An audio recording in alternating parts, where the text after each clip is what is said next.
Great. So David Byrd is a partner at the executive search firm Korn Ferry.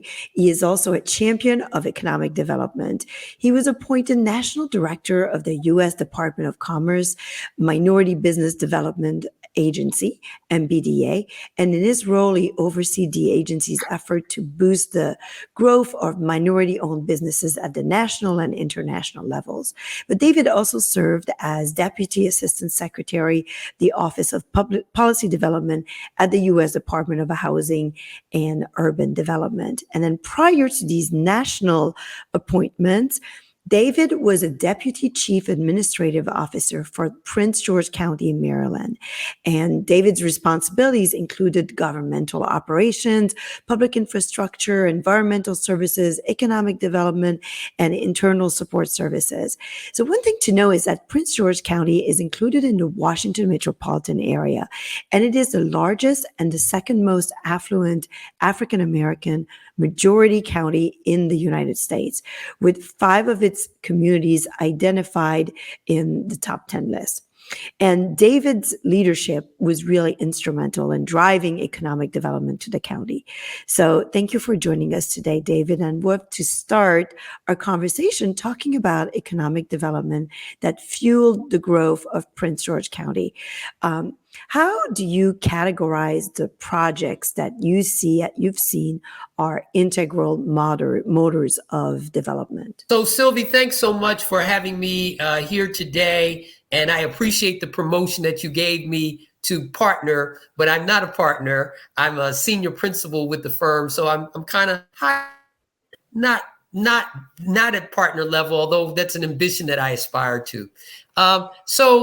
So when I joined Prince George's County as its Deputy Chief Administrative Officer, I reported to the Chief Administrative Officer and then executive. So I was the number 3 person in the county. Prince George's County was really coming into its own. You know, it was in 1970 that it started to move toward a majority Black county. It's 72% American at this time. And so what was happening is we were really starting to flex our muscles as an economic development engine.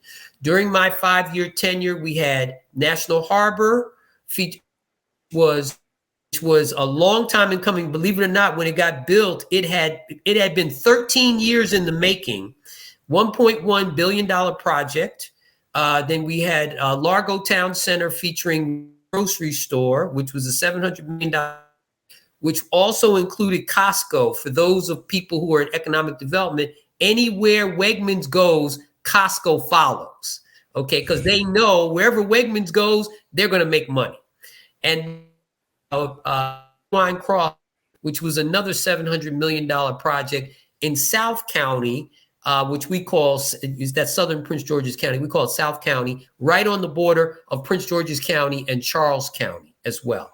So those projects really helped take Prince George's County to another level.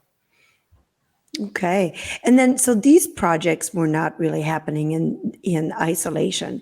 And describe to us how you think about like the integration points of all of these initiatives. Like how did they start and how do they all fit together? That's a great question, because there's many points of integration to make all of these things come together. I look back at the period from 2011 to get all of those projects done in that period of time. And I was brought on specifically to bring, when I came on in 2006, the county executive told me that Wegmans had to open the 1st March 2008, and that was my responsibility. And we made it on budget and on time, and we made that happen. There's a lot of things that have to come together, Sylvie. One, the internal structure of government. Can your processes and your departments meet the demand of these projects, which are conceived in real time today, but maybe your processes and government operations are a part of yesterday? So you have to bring your people and your processes up to speed to meet the need today. Secondly, you got to work in concert with the legislative branch, the county council. You can't do these things in a vacuum, because we offer tax incentives to these developers to bring these projects to Prince George's County. That involves legislation, if you're going to, tax increment financing, if you're going to issue bonds, let's say on National Harbor, we issued bonds. And what we did was the paid for. So when people parked there, those parking fees paid off the bonds. So there you have to work with the county council. Then you have to work with people who live in those areas, the neighborhoods, you have to get those people on board, because the council people are their local representatives. Yes, we are the appointed officials, but the council people are their local people that live by National Harbor. Had a very big problem with this project, protested, held the project up for a while. We had negotiations. We had to wind up with National Harbor agreeing to build a wall, a soundproof wall that kept some of the noise away from some of the neighborhood that was down there. So just to give you an idea, and then of course, our state government, because of the fact that we were looking for development funds from the state to support this, because of course, the state was going to benefit from this as well. We had our public works department, because as part of the incentive, National Harbor agreed to certain things, and we agreed to take care of certain things like easements, drainage, sewer drainage, and things like that. So all of these negotiations, all of these things are going on in real time. No one is waiting for the other. They're all happening in parallel time. And so I was in charge of 13 different departments, 6 of them which were really working on this all the time. In the terms of National Harbor, to give you an idea how big that project was, at one time, 1/10 of all the cranes, the major cranes, those big things, of all the cranes on this planet were located at National Harbor, right? Wow. We had to have people assigned from our permitting offices down there almost on a 24/7 basis, so that they could issue permits on the spot and make decisions on the spot. So we have to wait, or they would not have to wait for decision making back at an office or back in some bureaucrat's office waiting for a decision to be made. Those were real-time things we had to do to be able to process these into the 21st century, able to meet the needs of business. Yeah. So you have to have, your office needs to be responsive. The government agency needs to be responsive. You need to bring all the stakeholders together and then to engage them. How do you have a methodology to identify all of the stakeholders? Were there like some that you forgot that came out of nowhere and you're like, oh no, we forgot to include these groups? Like, what advice would you have to anyone who's kind of undertaking or wanting to bring on board a large project? How can they really methodologically identify all the stakeholders? That's a great question. That's another great question. So this is what I tell people. I came up with this. Nobody told me this. And I actually learned this from my boss, the county executive, the top elected official. And this is what I advise developers who were coming into the county and wanted to do projects in the county. Depending on where they were located, I said, find out who are the interest groups in that area, the neighborhood associations, anybody that's going to be affected by your project, and get them on board first. Okay? Once you do that, then go council person that get them on board. But remember, follow me. When you go to the council person, you say, hey, I met with organization X, Y, and Z, and they're on board with this. Now, the council might, hey, did you so-and-so group or whoever? And you'll say, no, I didn't know Mrs. So-and-so's group existed. So you'll say, go back and meet with so-and-so's group, so-and-so. They may tell you, you go back, meet with them, get their approval or get their support. And then you have the council person's support.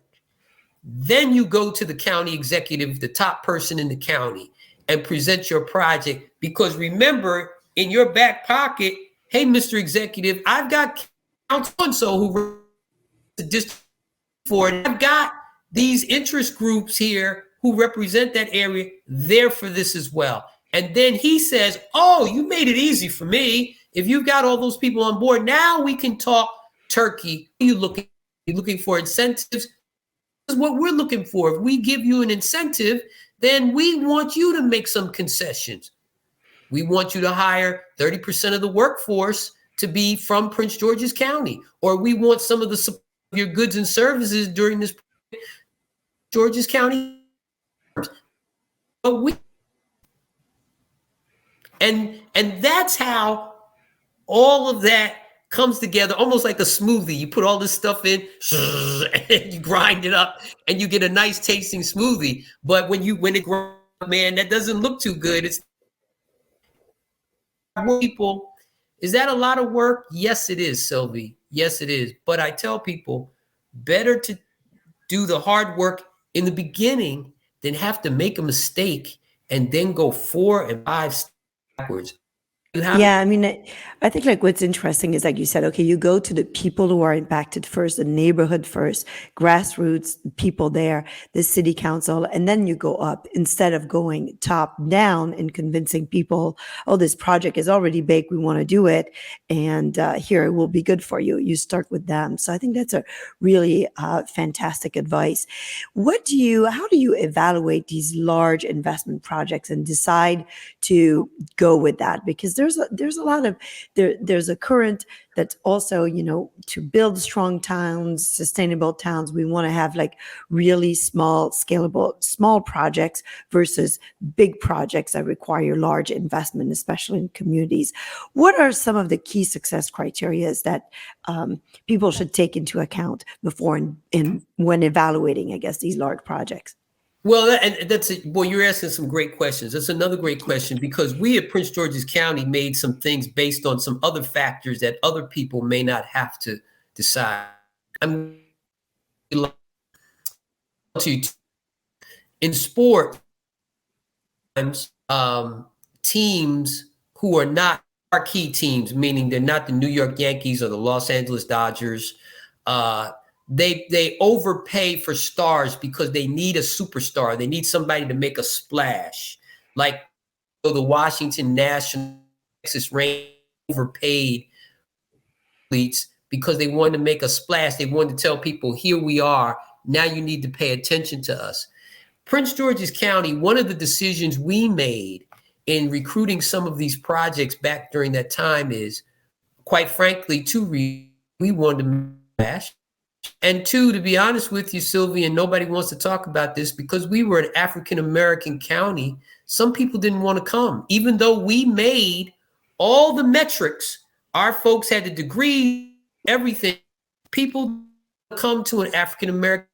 We had to incentivize some of these folks where it just became, they couldn't turn, like the Godfather used to say, we make you an offer you can't refuse. We just made them an offer they can't refuse. But a lot of people know they're not aware of it. Sometimes you have to over incentivize or pay. Now, sometimes we wouldn't to people because when we started getting all these big projects, then we didn't have to do that. But when it came to National Harbor, when it came to Wegmans, in fact, it's Wegmans that want to come to Georges County at first, because they didn't think African Americans had the type of incomes and salaries that would be able to afford or sustain Wegmans. We actually had to go to Mr. Wegman himself and he overruled his own team. Fascinating. Wow. He turned out to be one of the most profitable they had. Oh, wow. That's amazing. So what advice would you have for someone who's like considering joining an economic development board, who's, who wants to be part of driving economic development in their community? What would be your advice to joining that? Like you mentioned a few stories there that you need to be determined and you need to be willing to go to the top to get these projects there and convince people. And you need to not be afraid of data and bringing the facts forward. What would be a good advice? You're absolutely right. In fact, I'm going to tell you another story. The reason why Prince George's County doesn't have a Trader Joe's is because Trader Joe's doesn't follow their own rules. They said, here are the criteria to bring the Trader Joe's. and we met all the criteria. They went to counties next door to us to locate a Trader Joe's, and we said it has to be because we're an African American county, because it can't be we don't meet the metrics. In fact, our metrics. So, I would tell anybody who's interested in being in economic development is, first of all, you have to be a change agent, because development is about making change, bringing change, whether it be a new shopping center, whether it be a brand new idea of taking land in the county that hasn't been developed, a vision, and then go on for it, and don't accept the answer. Don't be afraid to use their point, but don't be afraid to realize where you are in the ecosystem to, as I said, in a couple, we had to over incentivize, but it was to our advantage to do that, because we knew that once we go forward and get next or be denied, we have some of, even before National Harbor opened, it was such a splash that we had for 3-4 years, it was all booked up with conventions and meetings and all kinds of things. There are meetings happening as you and I are talking now, national meetings of the like that happened down there. Wegmans, one of the most profitable Wegmans in the history of the Wegmans franchise and family. We were the first in the metro area.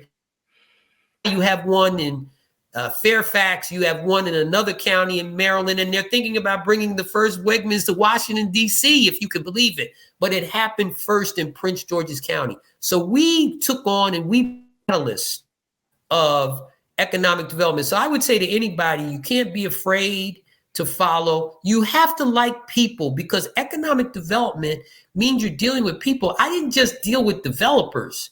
I dealt with the neighborhood meaning these projects, why, how it was going to mean jobs for other people. But I also took their concerns to the county executive, who listened, because remember, those people are voters, and the county executive is an elected official.